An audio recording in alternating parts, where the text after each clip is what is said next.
Hello everyone, welcome to NTA NET economics students. आज की इस वीडियो में हम लोग डिस्कस करेंगे important questions of macro economics for the upcoming exam of UGC NET as well as set.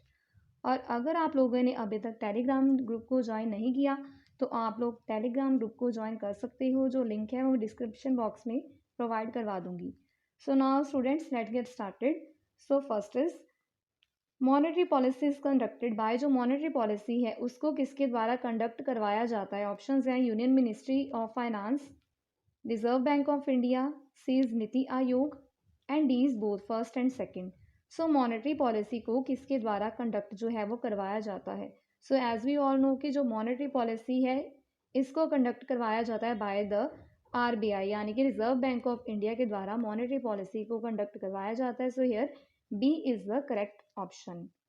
Now next question, the major objectives of monetary policy is to. Monetary policy का major objective क्या होता है? Options हैं increase government's tax revenue, government के tax revenue को बढ़ाना, revamp the public distribution system, public distribution system को revamp करना यानी कि उनमें सुधार करना, C is promote economic growth with price stability, economic growth को प्रमोट करना with price stability, D is weed out corruption in the economy, corruption को इकोनॉमी में से वीड आउट करना यानी कि करप्शन को खत्म करना।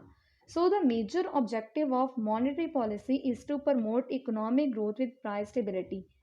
मेन ऑब्जेक्टिव होता है मॉनेटरी पॉलिसी का इकोनॉमिक ग्रोथ को प्रमोट करना with price stability. So here C is the correct one.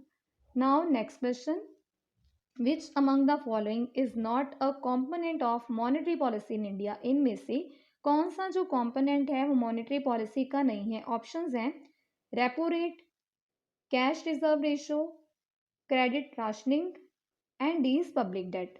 So component जो है मॉनेटरी पॉलिसी का नहीं है। सो इसमें से जो पब्लिक डेट है वो मॉनेटरी पॉलिसी का कॉम्पोनेंट नहीं है, वो फिस्कल पॉलिसी का कॉम्पोनेंट है। So here D is the correct option.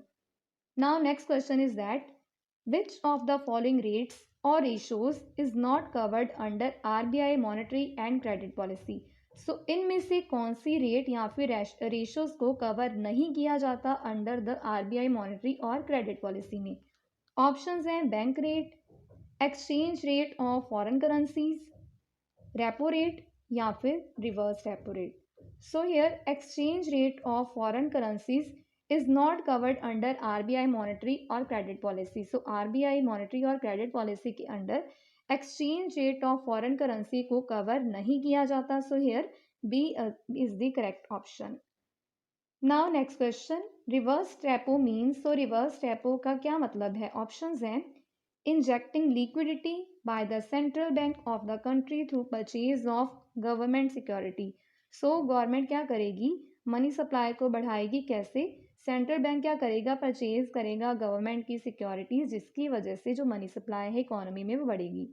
B is absorption of liquidity from the market by the sale of government security, यानी कि जो लिक्विडिटी है उसको एब्जॉर्व करना यानी कि मनी सप्लाई को कम करना। कैसे? गवर्नमेंट सिक्योरिटी को सेल करके जो इकोनॉमी में मनी की सप्लाई है उसको कम करना।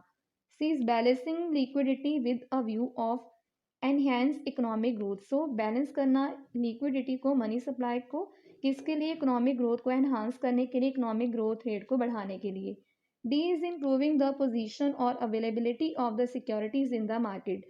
सो मार्केट में सिक्योरिटीज की अवेलेबिलिटी या फिर पोजीशन को इम्प्रूव करना। सो रिवर्स रेपो का क्या मतलब होता है?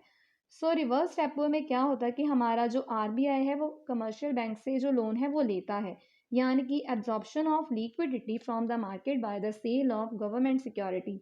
सो रेपो रेट में क्या होता है? हमारा जो आरबीआई है वो कमर्शियल बैंक्स को लोन देता है, बट रिवर्स रेपो में क्या होता है कि हमारा जो सेंट्रल बैंक है वो क्या लेता है? दूसरे बैंकों से जो लोन है वो लेता है। कैसे? By absorption of liquidity from the market by the sale of government security, government securities को बेच के जो लिक्विडिटी है उसको एब्जॉर्ब करता है। So here B is the correct option. Now next, what is repo rate? अब रेपो रेट क्या है? ऑप्शन है it's a rate at which RBI sell government security to bank. So एक ऐसी रेट जिसमें क्या करता है आरबीआई गवर्नमेंट सिक्योरिटी को सेल करता है दूसरे बैंक्स को। B is it's the rate at which RBI lend money to commercial bank in the event of any shortfall of fund. So एक ऐसी रेट जिसमें क्या करता है RBI दूसरे कमर्शियल बैंक्स को लोन देता है शॉर्टफॉल ऑफ फंड, जब उनके फंड्स में कमी हो जाती है तो आरबीआई क्या करता है कमर्शियल बैंक्स को लोन प्रोवाइड करता है। C is it's a rate at which RBI allow small loans in a market, एक ऐसी रेट जिसमें आरबीआई क्या करता है अलाउ करता है छोटे लोन्स को मार्केट में।